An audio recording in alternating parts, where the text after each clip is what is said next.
Aquela terra, como tinha acontecido no tempo de Abraão. Por isso Isaque foi para Gerar, onde Abimeleque era o rei dos filisteus. O Senhor apareceu a Isaque e disse: não desça ao Egito, procure estabelecer-se na terra que eu lhe indicar. Permaneça nesta terra mais um pouco, e eu estarei com você, e o abençoarei, porque a você e aos seus descendentes darei todas estas terras, e confirmarei o juramento que fiz ao seu pai Abraão. Amém? Feche os teus olhos aí, onde você está sentado, como está. Espírito Santo de Deus, Pai nosso que estás nos céus, a palavra é verdadeira e é eterna. Estamos aqui, Senhor, nesta noite como filhos do Senhor, para sermos lapidados pela Tua palavra. Deus, nós não queremos viver um evangelho, nós queremos viver o Evangelho. Queremos experimentar a Tua palavra da forma que ela é, verdadeira e pura. Trabalhe as nossas vidas nesta noite, Espírito Santo de Deus. Tu és o oleiro e nós somos o barro. E toda deformidade nas nossas vidas, seja ela na vida espiritual, seja ela na vida familiar, seja ela na vida profissional, seja ela na vida pessoal, seja na área ministerial, toda e qualquer deformidade, Deus, nesta noite, arranque de nós e nos ensine, Senhor, nos dê sabedoria, entendimento, inteligência, capacidade, habilidade para enfrentarmos estes dias e sairmos dele, ó Deus, como vencedores, como filhos do Deus vivo. Ó Deus, que não venhamos cair nesta batalha nestes dias, mas que o Senhor possa nos sustentar e nos dar graça para que saiamos desta batalha como vitórias nas mãos, em nome do Senhor Jesus. Em nome de Jesus. Amém, Senhor. Queridos, há uma frase no mundo dos negócios que diz assim: em tempos de crise, crie. Eu prefiro a frase: em tempos de crise, confie, creia, tenha fé, desenvolva a tua fé, acredite, não se abata, não se desanime, não se deforme, não permita que o inferno venha matar a tua fé, matar a tua esperança, matar a tua confiança em tempos difíceis,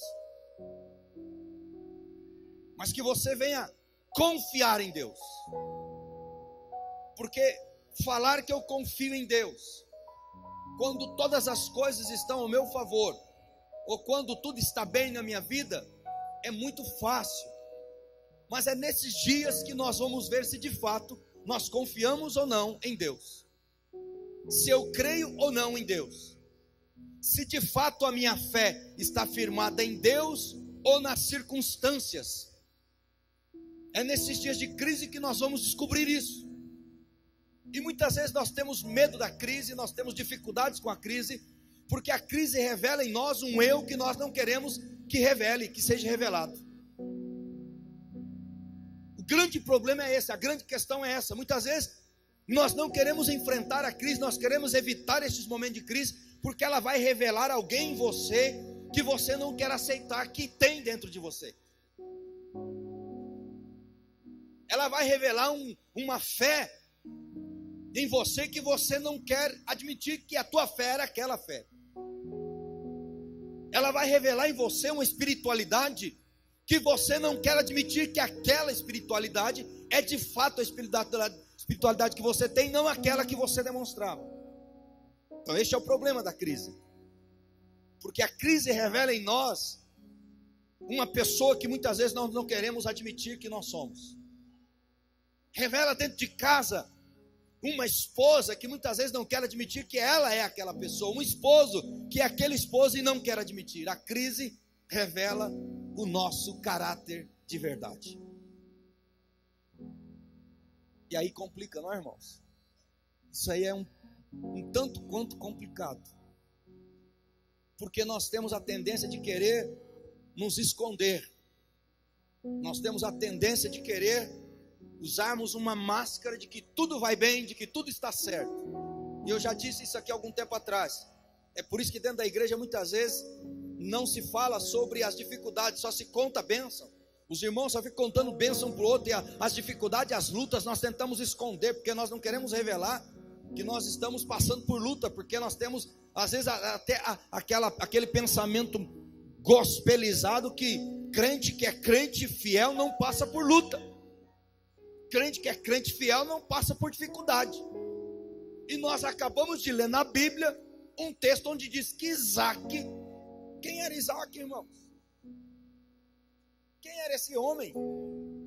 Era um homem que estava vivendo em pecado?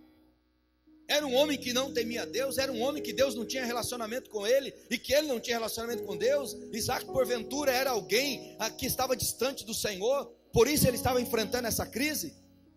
Porque aqui diz que ele estava passando por um momento de crise.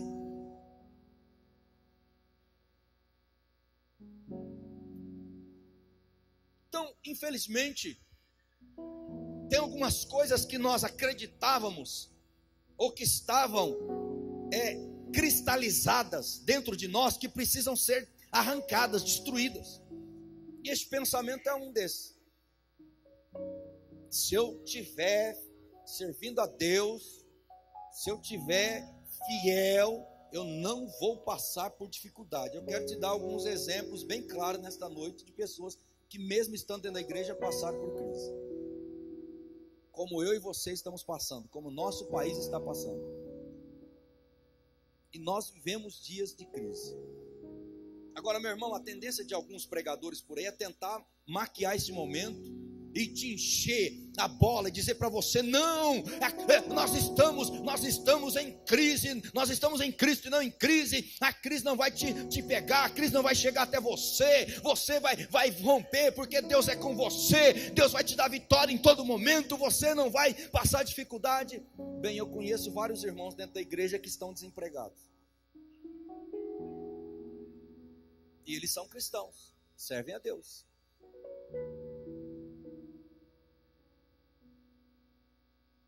Então, queridos, nós precisamos mudar alguns conceitos e preconceitos. Nós precisamos amadurecer enquanto cristãos. E é esta a grande dificuldade que muitos crentes estão enfrentando, porque eles querem ouvir isso. E aí o que acontece? Eles entram nessa uma de que nunca vão passar por momentos difíceis, e eles acabam enfrentando. E aí não tem estrutura espiritual e maturidade espiritual para enfrentar esses momentos. E é nesses momentos que eles acabam sucumbindo, que eles se deformam, que eles se destroem e acabam destruindo muitos à sua volta, e acabam até desacreditando em Deus, porque acham que Deus é que errou. É a ideia, é a filosofia do bandido lá da cruz. O bandido lá na cruz, os dois ladrões que foram crucificados com Jesus, um dizia para Jesus: mas rapaz, você está falando para mim que você é filho de Deus? Se você fosse filho de Deus, você não estaria aí preso, você estaria dando ordem para os teus anjos. Se você é Deus, rapaz, um Deus pregado numa cruz, que cabeça é? Rapaz, você quer que eu acredite nisso? Se você de fato fosse Deus, você não estaria aí. Você daria ordem aos teus anjos e eles te arrancariam daqui. Em contrapartida, o outro fala assim: Senhor, lembra-te de mim quando entrares no paraíso. E ainda fala para o outro assim: ó, você não sabe o que você está falando. Nós merecemos estar aqui, ele não. Qual é a filosofia daquele bandido da cruz, o que estava questionando a deidade de Deus? Aquele que estava questionando Jesus se realmente ele era filho de Deus, se ele era Deus ou não. Na mentalidade dele, se é filho de Deus, tudo tem que dar certo. Se é filho de Deus, sempre vai ganhar, nunca vai perder. Se é filho de Deus, em todo canto tudo vai contribuir para o bem dele, mesmo ele achando que esse contribuir para o bem dele é só sempre ganhar, porque nós estamos vivendo numa nação que se prega uma filosofia do jeitinho brasileiro, que nós temos que levar vantagem em tudo, que nós temos que ganhar sempre, mesmo em detrimento dos irmãos, mesmo em detrimento de outras pessoas. Então essa é a teologia daquele bandido da cruz. Não, se eu sou filho de Deus, eu não vou passar por luta. Se eu sou filho de Deus, eu não vou enfrentar dificuldade. Essa é a teologia do bandido, de que acha que sempre tudo vai dar certo, e com isso ele não amadurece e não cresce para enfrentar os dias de crise. E Tiago fala aqui, se você pegar Tiago, olha lá Tiago, capítulo 1, versos 2 ao 8, joga lá na tela para nós. Tiago 1, do 2 ao 8. Joga lá na tela. Tiago, capítulo 1, versículo 2 ao 8. Olha só, meu irmão. Aqui, talvez você já vai entrar numa crise cristã filosófica. Meus irmãos, considerem motivo de grande alegria o quê?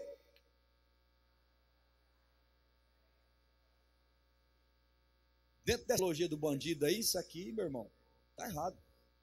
Dentro dessa teologia que se ensina por aí, esse texto de Tiago aqui não está batendo, não é verdade, irmãos?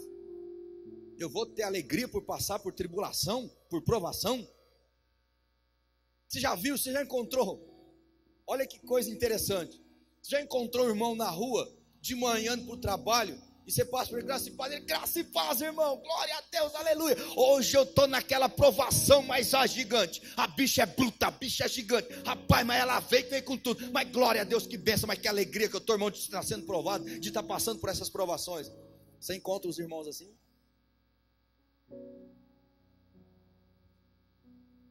Pergunta para esta pessoa do teu lado, esse lindão, essa lindona que está do teu lado, se quando ele passa por provação, se ele glorifica ou se ele reclama.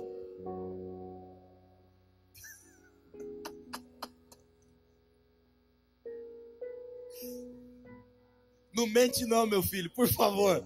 Não vai mentir pro teu irmão agora não. Só faz aquele sinalzinho para ele assim, ó. Não mente não. E vamos continuar. Pode tocar.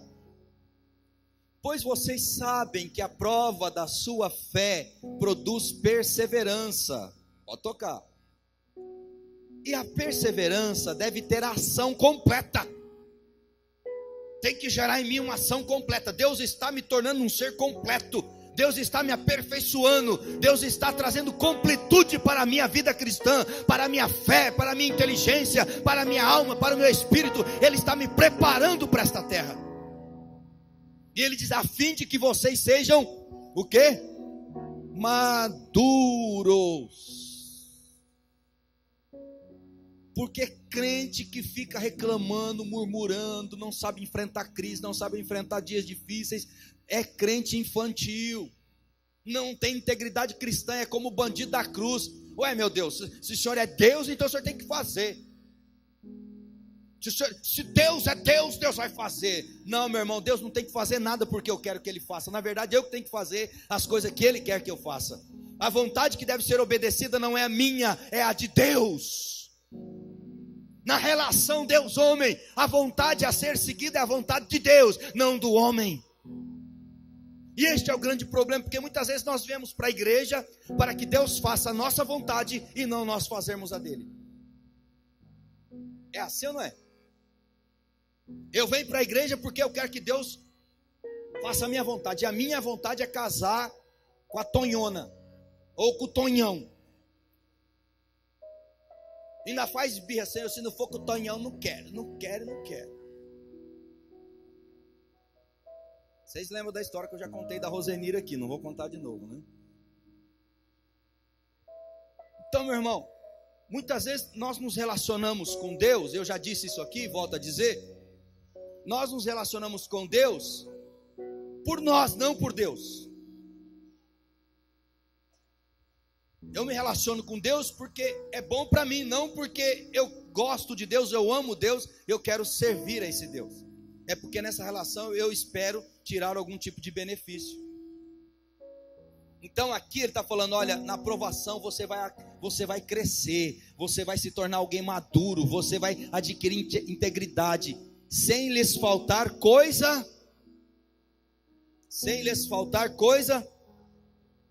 então, bispo, não está falando aí que não vai faltar coisa alguma?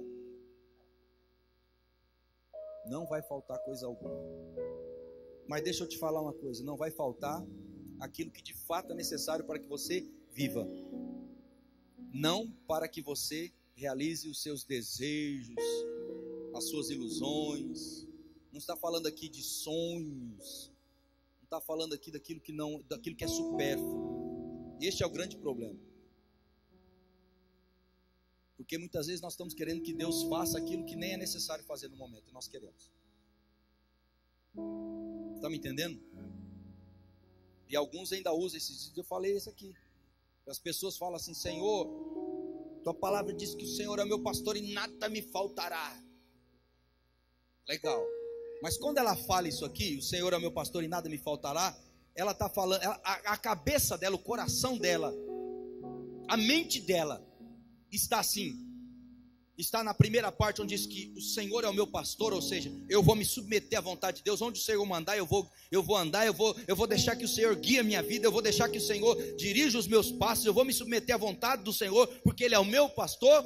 Ou quando eu falo esse salmo, quando eu cito esse salmo, eu estou pensando na parte B, onde diz assim, nada vai me faltar, porque o Senhor é meu pastor, né? Nada pode me faltar.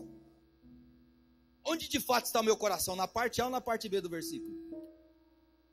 Onde está meu coração? Na parte A ou na parte B do versículo? Fala para o irmão do teu lado. O bispo está falando que está na parte B, o dele. O teu não, o teu está na parte A, né, irmãos? É o meu que está na parte B, o teu está na parte A. Mas vamos continuar ali, tem mais um pouco para frente, vamos lá.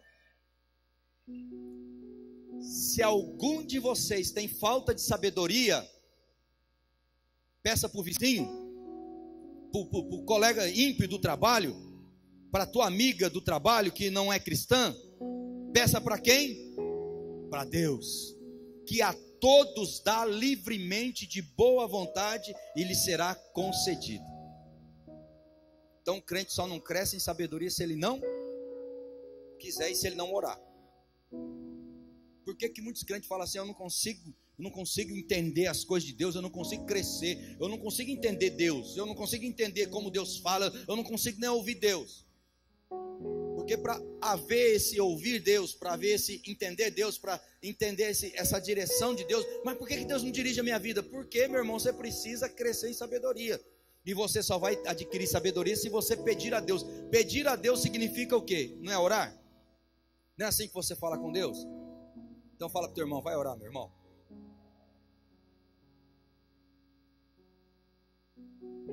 Larga a mão de preguiça e vai orar, meu irmão. Vai lá, crente, vai orar. Amém? Isso é bom demais, irmão. Oração. Isso muda a situação. Oração. Até casou, ficou até bonitinho, né? Isso muda a situação. Oração. Fala isso para dois irmãos, ficou bonito, né, irmão? Fala aí para ele. Isso muda a situação. Oração. Isso muda de fato. Muito bem. Seguindo ali. Peça, porém. Aqui tem outro probleminha aqui. Peça, porém, com fé e sem duvidar, pois aquele que duvida é semelhante à onda do mar, levada e agitada pelo vento. Então, muitas vezes o que está faltando em nossas vidas é de fato crer naquilo que nós dizemos crer. Nós falamos que cremos em Deus, mas na hora que a porca torce o rabo, chega a me dar, eu não durmo, eu não como, eu não faço mais nada, eu não consigo mais ter paz dentro de casa, eu não consigo me alegrar mais, eu entro em crise.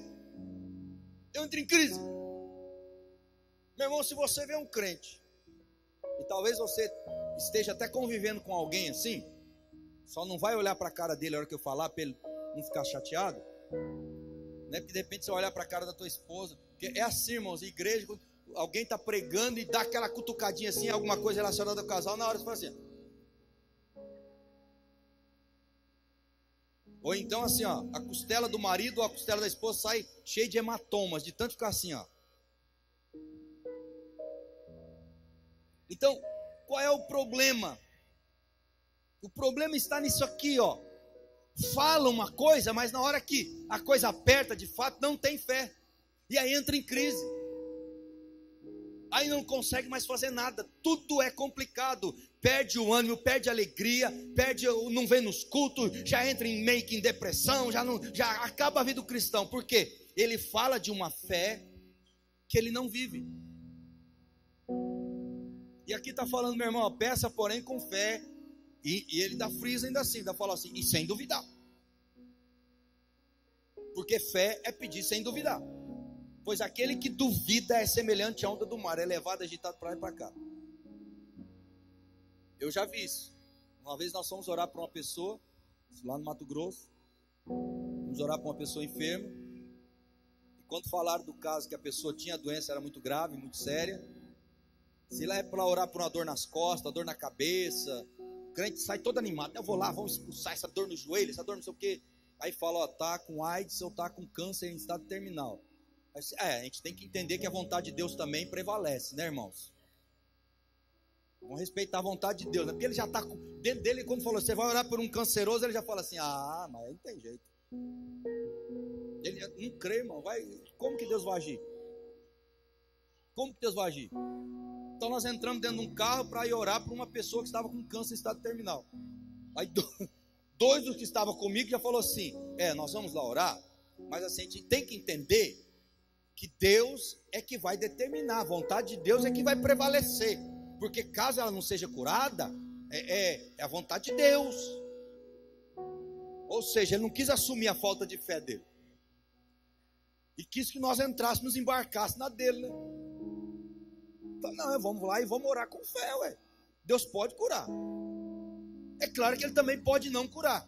Agora, meu irmão, uma vez eu vi um pastor falando assim, quando Deus, você ora por um enfermo e ele parte para a glória eterna, Deus não respondeu a tua oração? Deus não curou ele? Sim ou não? Curou ou não curou? Uai, ele está doente ainda? Ele está onde?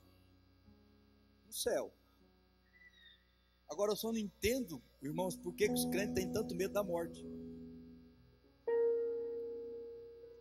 Fala tanto do céu, cantam canções, eu vou morar no céu, vou morar no céu. A hora que vê a morte chegando, o camarada entra em desespero. Não é verdade, irmãos? Eu não quero morrer, eu não quero morrer, eu não quero morrer. Será que crê mesmo que vai ser salvo? Às vezes eu tenho minhas dúvidas. Irmãos, não que eu tenho, não estou querendo, pelo amor de Deus, não me entenda mal, não é que eu estou querendo morrer não, tá? Mas esses dias eu estava conversando com Deus em particular, eu e minhas conversas, minha esposa nem gosta disso, ela fica brava comigo quando eu falo isso para ela.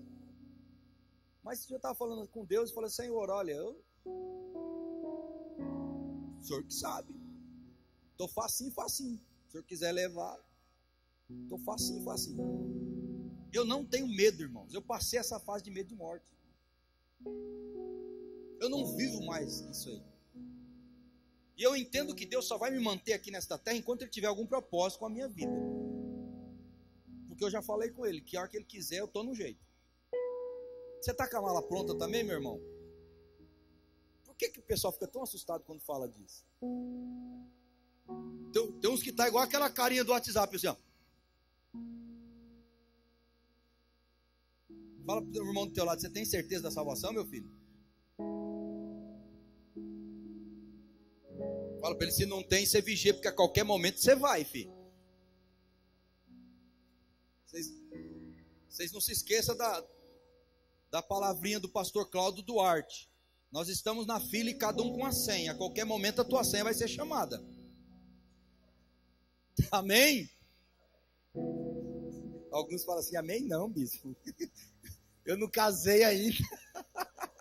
Os jovens entram em crise quando falam disso. Eu não casei ainda. Ô meu filho, fica em paz. Você casa com o Senhor, você é noiva de Cristo. Você já tem um relacionamento que é mais importante que qualquer relacionamento aqui na terra. Você é noiva do Senhor Jesus.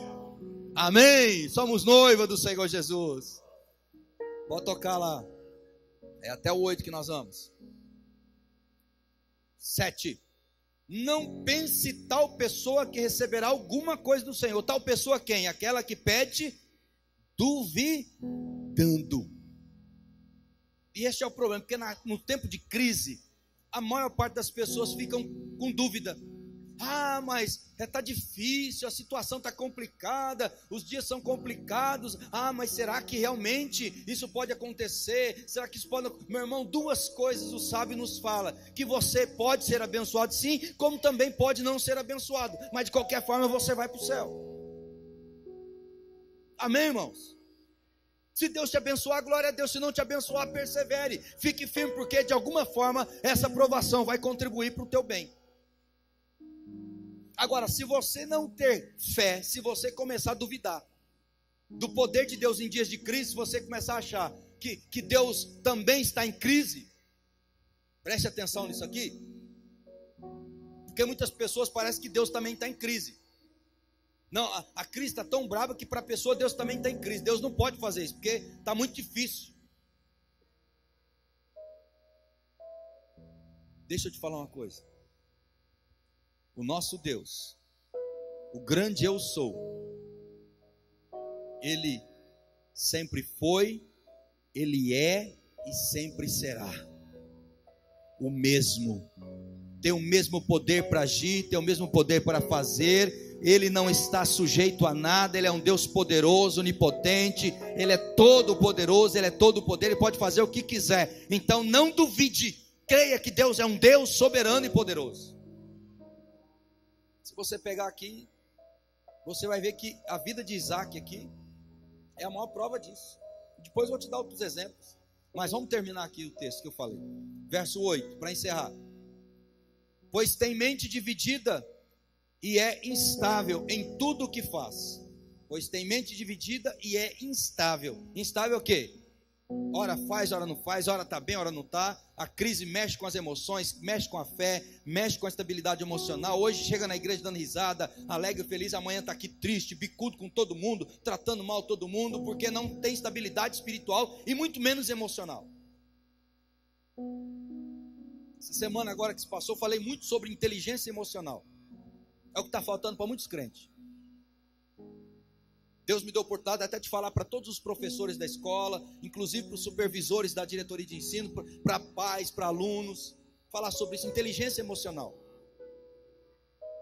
Eu não posso mais, meu irmão, me deformar quando as lutas chegam. Eu não posso mais me desequilibrar, ficar desequilibrado quando eu estou passando por dificuldade. Sair chutando cachorro, papagaio, brigando com todo mundo, ofendendo todo mundo, magoando todo mundo. Eu não posso mais ter essa atitude diante das provações. As provações têm um intuito de me fazer crescer, de me lapidar, de me aperfeiçoar enquanto cristão. Você imagina Isaac se estivesse murmurando e reclamando aqui.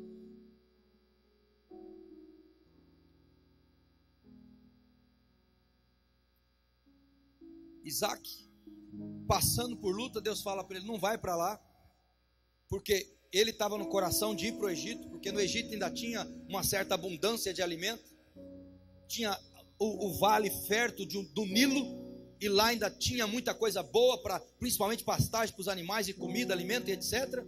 Então para lá era o melhor, humanamente falando, era a melhor decisão a se tomar, era ir para lá. Mas deixa eu te falar uma coisa, nem sempre aquilo que os nossos olhos humanos entendem como melhor para as nossas vidas, de fato é.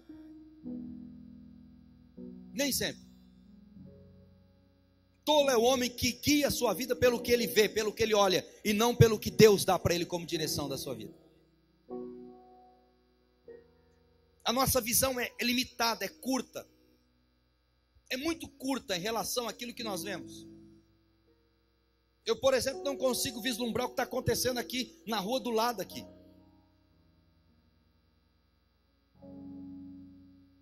Mas muitas vezes eu decido ir lá, porque eu quero ir. Mas Deus não, Deus tudo vê, tudo sabe. Então quando eu ando dentro da direção directiva de Deus, eu tenho 100% de chance de acertar. Quando você anda pelo que você acha que é o melhor, você tem 100% de chance de errar. Você entendeu? Quando eu ando na visão de Deus, 100% de chance de acertar. Quando eu ando na minha visão, 100% de chance de errar. Quer ver um exemplo bem prático disso? Vou pegar os jovens de novo. Solteiro, está desesperado para casar. Eu não sei de onde eles tiraram essa ideia. Mas tudo bem, casa. Casa. Aí, meu irmão, o jovem está aí doido para casar. Mas na Bíblia fala assim, olha, filho de Deus tem que se unir com filhos de Deus. Filho de Deus não pode se unir com filho das trevas. Filho de Deus não pode ter comunhão com os filhos das trevas. Paulo orienta lá, ó, não pode ter julgo desigual. Não pode misturar, não tem. Deus sempre proibiu isso. Se você pegar, não é só de Paulo, se você pegar desde o Velho Testamento, Deus sempre proibiu que o seu povo se misturasse com outros povos pagãos. Estou mentindo? Sempre foi uma ordem de Deus. Deus nunca quis que o seu povo se misturasse, se casasse com povos pagãos. Mas aí o apavorado quer casar, porque na cabeça dele, ou na cabeça dela, não tem problema. É a vontade dela, é a visão dela, é a visão dele, não tem problema. Porque na visão dele, a pessoa é boa, é legal, é honesta, é certinho, tal, é carinhosa, e etc. Fala um monte de coisinha bonita que ele gosta de ouvir, que ela gosta de ouvir. Então a vontade dela é boa, eu quero isso aqui, eu quero essa. Mas a vontade de Deus é não se envolva. Não quero que você tenha esse relacionamento. E a pessoa embarca nessa visão. Ela tem 100% de chance de quebrar a cara. Sim ou não? Entrar num relacionamento e sofrer por longos e longos anos. Porque não esperou a direção de Deus. Porque não agiu conforme a palavra do Senhor. Então Isaac aqui, ele tinha uma ideia, ele estava com algo em mente, era descer para o Egito. Porque humanamente parecia a melhor opção. E Deus fala para ele, não, você não vai descer para o Egito, você vai ficar aí mesmo. Eu sei que a situação está difícil, eu sei que os tempos são complicados, mas você vai ficar aí mesmo. Fica na terra de Gerar. E eu vou te abençoar aí. Isaac agora começa a abrir poços. E por incrível que pareça, eu já falei isso aqui para vocês, nos poços que todos tentaram tirar água e ninguém conseguiu, ele abre o poço e o poço começa a dar água. Por quê? Diga para quem está do lado, com a bênção de Deus, até onde não produz nada, Deus faz produzir.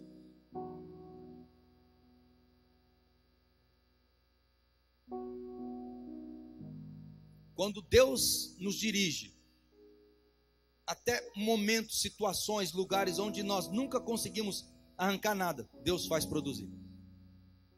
Até em lugar de escassez, Deus faz produzir.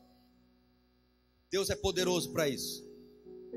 E se você estiver na direção de Deus, meu irmão, por mais que as pessoas falem, mas está complicado, isso não dá certo, eu quero profetizar sobre a tua vida nesta noite, que se você estiver andando debaixo da orientação, da direção de Deus, vai produzir sim, vai crescer sim, vai ser abençoado sim, em nome do Senhor Jesus. Nosso Deus não depende de circunstâncias humanas para fazer nada, só depende da nossa obediência, da nossa fé. E ele fica. Então é um tipo de pessoa que fez a diferença em tempos de crise. Isaac fez a diferença em tempos de crise. Se você pegar José do Egito, você vai ver que José do Egito, lá no Egito agora, o próprio Egito passa por um tempo de crise. E no momento da crise do Egito, quem que está lá dentro do Egito? José. José está lá. E por amor a José, para honrar a José, Deus prospera toda a terra do Egito. Por amor a quem? A José. Aquele homem, aquele rapaz, fez com que toda uma nação fosse abençoada, tivesse a sua história mudada. lá no Egito. O que eu estou querendo dizer com isso, meu irmão? Que se você estiver fazendo a diferença na presença de Deus, se você estiver andando na presença, como eu já preguei aqui algum tempo atrás, a presença faz a diferença, a presença faz a diferença, ela atrai o sobrenatural, ela gera o milagre, ela faz o poder de Deus agir no nosso meio. Se você estiver andando na presença de Deus, as coisas vão começar a acontecer lá na tua casa, as coisas vão começar a acontecer lá no teu trabalho. Deus vai abençoar a empresa onde você trabalha por você, meu irmão, por você, para que você não seja prejudicado, para que você seja mantido. Deus vai abençoar aquela empresa por você, porque a Bíblia diz lá em Provérbios que Deus usa os ímpios para abençoar os seus. E eu quero liberar essa palavra sobre a tua vida, que nesses dias Deus vai usar corvos, Deus vai usar ímpios para te trazer provisão dos quatro cantos desta terra, em nome do Senhor Jesus. Agora entenda uma coisa, queridos, esta igreja não vende milagres. Esta igreja não vende milagres. Nós estamos vendo muitas igrejas abarrotadas por aí vendendo milagres. Se você ligar a televisão, você vai ver o tempo todo vendendo milagres. Não, porque se você fizer levar isso para casa, eu já vi campanha aí da vassourinha, da toalhinha, do sal, do não sei do que, e as pessoas muitas vezes estão querendo comprar um milagre. Por quê? Por que essas igrejas estão cheias? Porque tem muita fé lá dentro? Não, não é não. É porque comprar um milagre é mais fácil do que eu ter que viver uma vida de santidade e integridade na presença de Deus. Porque não adianta nada eu passar 7 semanas vindo na igreja e pegando aqui arquinho, ou fazendo não sei o que, ou pegando aqui não sei o que mais, trazendo água, trazendo não sei o que, ou a vassourinha para varrer a miséria de casa, ou o tijolo da construção da casa própria. Não adianta nada eu ficar vindo aqui na igreja, meu irmão, se lá na minha casa eu não ser um bom esposo, eu não ser um bom pai. Não adianta nada eu querer que Deus me abençoe profissionalmente, se no meu local de trabalho eu sou um péssimo cristão. Me diz uma coisa, adianta eu trazer você aqui e falar, pode trazer aqui agora uma peça de roupa tua lá, ou a tua carteira de trabalho, adianta eu vim aqui orar por isso? Se você não sair daqui e viver uma vida de santidade lá fora, vai resolver alguma coisa? Seja honesto, meu irmão. Seja honesto.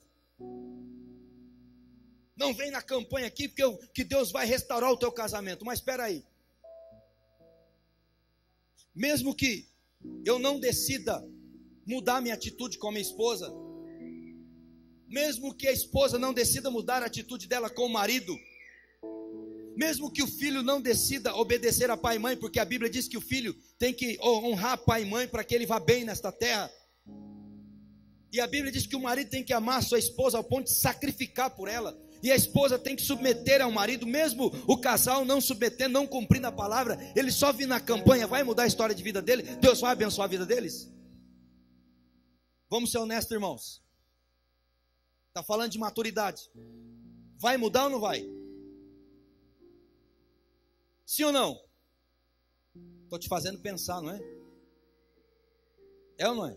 Estou te fazendo pensar. O que gera um milagre nas nossas vidas, e o que vai gerar a provisão de Deus sobre a tua vida, é você andar na presença de Deus. É Deuteronômio 28. E se hoje ouvires a voz do Senhor teu Deus atentamente, e tendo cuidado de guardar tudo quanto o Senhor vosso Deus vos tem ordenado, então todas estas bênçãos virão sobre ti e te alcançarão. Bendito serás na cidade, bendito serás no campo, bendito o fruto do teu ventre, bendita a tua amassadeiras, serás bendito ao entrares, serás bendito ao saíres, e onde pores as tuas mãos serás abençoado. Tu emprestarás a muita gente, porém tu não tomarás emprestado. E eu te porei por cabeça e não por cauda. Mas todas estas promessas são decorrentes de uma coisa: Se hoje atentamente ouvires a voz do Senhor teu Deus, e tendo cuidado de guardar tudo quanto Ele vos tem dito. Eu sei que para muitos isso é difícil, porque é muito mais fácil eu vir aqui e fazer um sacrifício do que eu andar em santidade a semana inteira na presença do Senhor.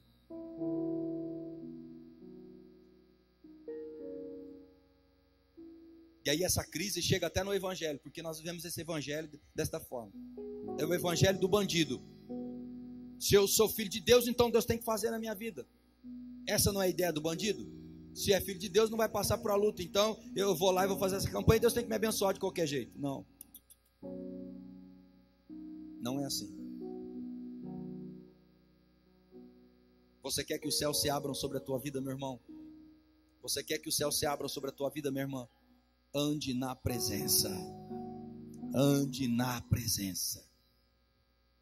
E ele é categórico, não se desvie nem para a direita e nem para a esquerda. Faça a diferença nesses dias. Faça a diferença na tua casa, enquanto filho, enquanto esposo, enquanto esposa. Faça a diferença no teu local de trabalho.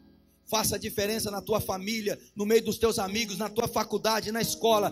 Faça a diferença. Seja como José do Egito, atraia a bênção de Deus. Mostre para essas pessoas que onde você está, as coisas melhoram, as coisas vão para frente. Agora não espere que Deus faça milagre se você também não estiver fazendo a sua parte, meu irmão. Igual hoje eu saí daqui correndo, até dei trabalho para a irmã Delmira. Nós tínhamos uma prova hoje, um concurso para diretor de escola em Jales. Eu tinha feito a inscrição e tinha esquecido, irmão. 6:30 da manhã, da Delmira lá na frente de casa, lá me chamando. Fui de carona com ela. E acordei e falei para a Márcia, pode falar para ela ir embora que se der tempo eu vou depois de casa, senão eu não quero atrapalhar ela não. Ela falou, não, eu espero, dá tempo sim, vai dar tempo e tal. O portão vai ser aberto, vai fechar só 8:30, dá tempo sim. E nós fomos para lá.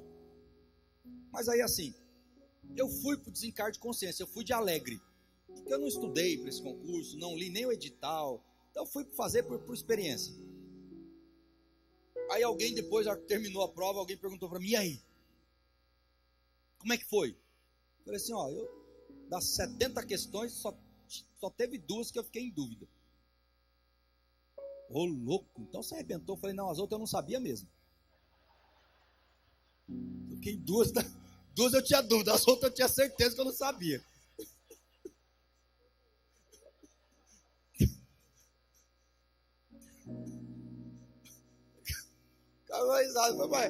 Vai, eu vou. Então, eu sentei na minha carteira lá, irmãos. Eu não tive a cara de pau de sentar e falar assim, Espírito Santo de Deus, me ajude agora. Uai, eu sou tonto? Eu não estudei, não me preparei, agora vou chegar lá e querer dar uma de todo espiritualzão, ficar orando antes da prova para Deus me dar sabedoria, sendo que eu não estudei. Fala pro teu irmão aí do lado, vigia, crente. Não é verdade? Uai, eu tenho que ser honesto comigo mesmo. Se eu quero que Deus faça a diferença na minha vida, eu tenho que estar preparado para isso. Eu tenho que fazer a minha parte. Eu gosto muito do momento em que Cristo chega diante do túmulo de Lázaro e fala para aquele bando de chorão lá fora, fala assim, tira a pedra aí da frente do túmulo. Os chorões e os curiosos. Porque tem muitos que estão chorando porque acham que tudo está perdido. Não é assim na multidão? Tem muitos que já estão desesperados, chorando, porque acham que está tudo perdido, não tem mais jeito, não é assim? Tem ou não tem, irmão? Você não conhece um monte de gente que está assim, desesperado, porque acha que não tem mais jeito, a situação está feia, vai falir mesmo, vai quebrar mesmo, vai perder casa, vai perder isso, vai perder aquilo. Não tem um monte de gente que acha isso mesmo? Tem ou não tem? Aquele monte que está desesperado, que acha que não tem mais jeito. Mas tem os curiosos que estão lá esperando, quero ver se Deus é Deus mesmo. Tem ou não tem assim, esse bando? Tem ou não tem? Tem. Quero ver se Deus é Deus mesmo. Quero ver se o Jesus dele é Jesus mesmo. Está morto aí, quero ver se Jesus tem poder mesmo agora. Quero ver. Tem um monte de curioso. E Jesus chega e fala para os curiosos e para o chorão lá, fala, tira a pedra daí. Meu irmão, isso aqui para mim é tremendo. Esse tirar a pedra. Jesus não teria poder para chegar, olhar para aquela pedra e fazer assim, ó, pedra, sai. A pedra não ia sair voando, sim ou não? Tinha poder ou não tinha? Mas aqueles homens não tinham condições humanas e físicas para tirar aquela pedra? Tinha ou não tinha? O que você aprende aqui, filho? Que tudo aquilo que é humano, que é possível humanamente fazer, não espere Jesus fazer por você. Aí eu quero que Deus me prospere no local onde eu trabalho. Então se prepare, seja um bom funcionário, se dedique, estude, cresça para que você tenha condições, capacidade para chegar onde você quer. Não vai de alegre que nem eu no concurso, chega lá e espera que Deus vai te passar se você não estudou. Então, diga assim para quem está do lado, tem coisas que é humana e tem coisas que é de Deus. Deus jamais vai fazer aquilo que é para você fazer, aquilo que você pode fazer. Tirar a pedra você pode. Então tem algumas coisas na tua vida que são de cunho, de caráter humano. É você que tem que fazer. Orar, buscar Deus, se consagrar, andar na presença, ler a Bíblia, orar, buscar a presença de Deus, desejar, ansiar pela direção de Deus, é você que tem que fazer. Mas o sobrenatural, o milagre é com Deus.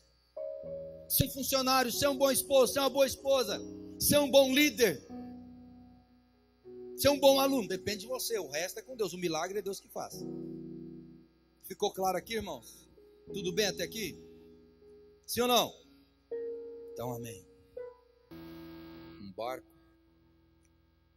Rosa Mary, sofreu um acidente, estava afundando, dezenas de pessoas morrendo, o barco Corpus Christi estava a 7 minutos, poderia salvar todas aquelas pessoas. O barco era feito para isso, para salvar vidas, resgate de vidas. Tinha tudo que era necessário para salvar vidas, para fazer a diferença, para ser relevante naquele momento. Mas porque alguns não queriam deixar o seu conforto, ou porque seria difícil, porque teria que fazer um sacrifíciozinho a mais,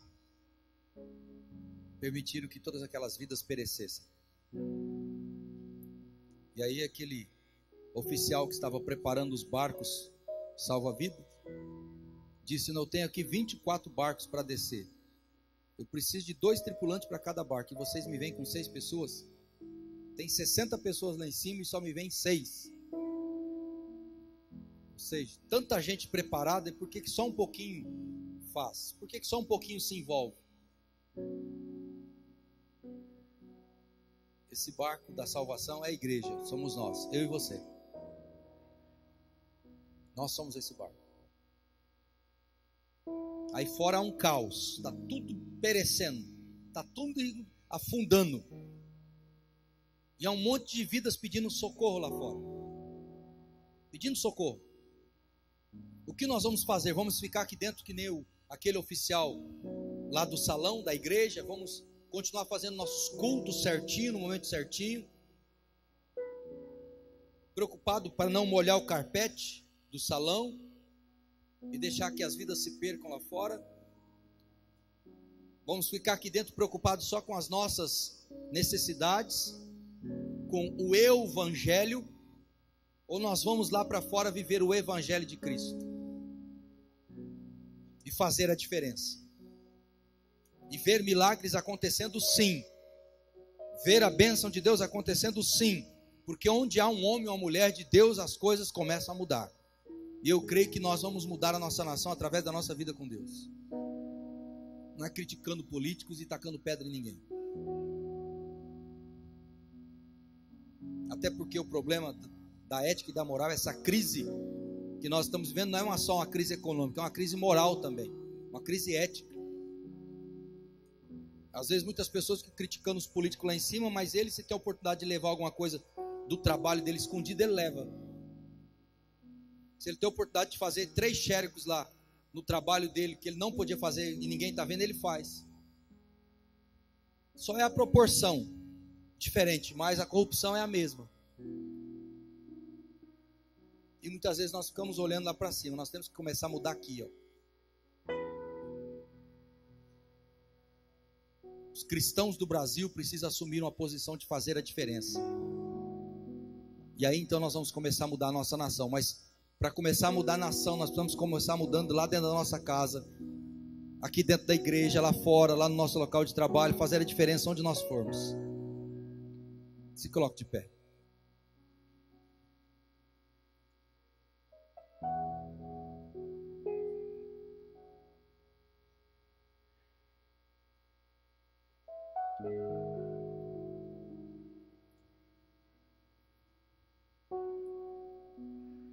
Então faça a diferença nesses dias. Isaac fez a diferença em dias de crise. José fez a diferença em tempos de crise. Elias fez a diferença em tempos de crise. Eliseu fez a diferença em tempos de crise. Elias lá com a viúva de Serepta. Eliseu na cidade de Samaria.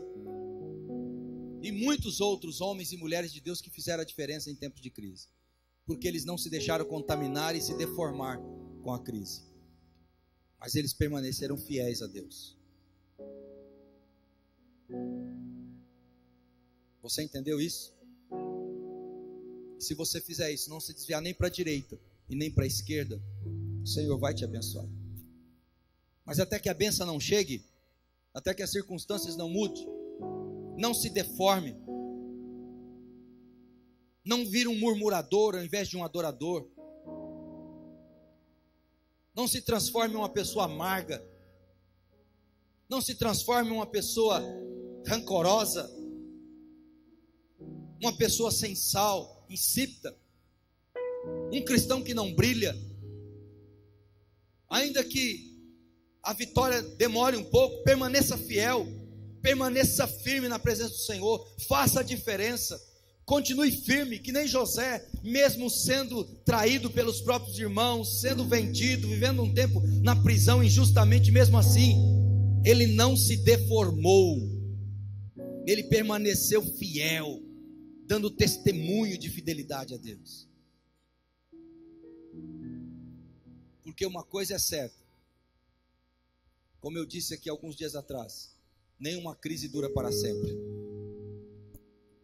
nenhuma noite dura para sempre, nenhuma tempestade dura para sempre. A bonança vai chegar, o amanhecer vai chegar, a vitória vai chegar, mas permaneça firme. Não negocie a tua fé, não negocie o teu caráter, não negocie o teu ânimo, não empreste a tua boca para o inferno, não empreste a tua boca para o inferno nesses dias de crise, não deixe o inferno fazer da tua boca uma fonte de maldição, de murmuração, de reclamação. Glorifique, exalte, louve, adore, não se deforme enquanto adorador, permaneça um adorador, não vire um murmurador. Porque a tua palavra e tudo que você lança no mundo espiritual é documento, é semente que você lança na tua vida. Então vigie com o que você fala, com o que você tem plantado, com o que você tem semeado no mundo espiritual, porque é isso que vai gerar colheita no mundo físico.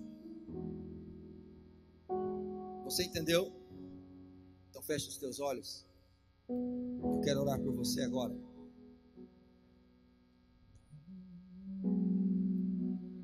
Paizinho querido,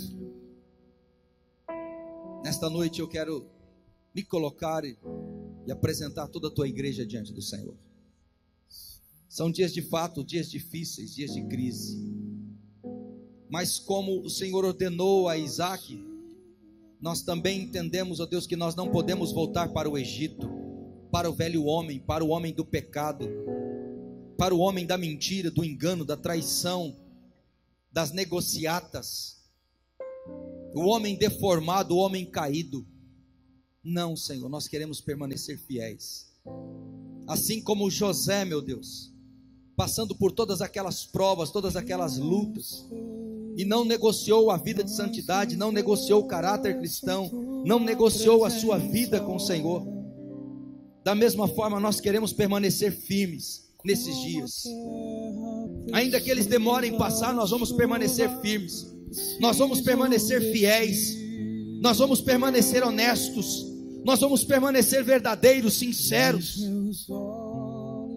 porque nós sabemos, ó Deus, que se nós andarmos na tua presença, e dela não nos desviarmos nem para a direita e nem para a esquerda, então todas as tuas promessas virão sobre as nossas vidas e nos alcançarão em todas as áreas das nossas vidas. E é isso que eu quero profetizar aqui nesta noite, meu Deus, sobre a vida de cada homem, cada mulher aqui neste lugar, nesta noite, Senhor. É esta minha palavra liberada nesta noite. Nesta noite eu me faço profeta sobre a vida deste povo, Senhor. É isso que eu quero profetizar sobre eles. Ó Deus, que a vida daqueles que não se desviar nem para a direita nem para a esquerda, na vida daqueles que permanecerem fiéis, na vida daqueles que permanecerem como adorador e não murmurador, na vida daqueles que não se deformaram na imagem e semelhança do Senhor. Ó Deus, haverá, ó Deus, mesmo em tempos de crise, tempos de alegria, de conquista, de vitória, de sobrenatural, tempos de milagres, Senhor, em nome do Senhor Jesus. Assim eu oro, Senhor, profetizo e selo sobre a vida destes homens e destas mulheres nesta noite, Deus, que mesmo em tempos de crise haverá milagres, como na vida de Isaac, como na vida de José, como na vida de Elias, como na vida de Eliseu, em nome do Senhor Jesus. Assim eu profetizo, ó Deus, que o Senhor, na vida destes homens e mulheres, usará a crise para gerar o milagre.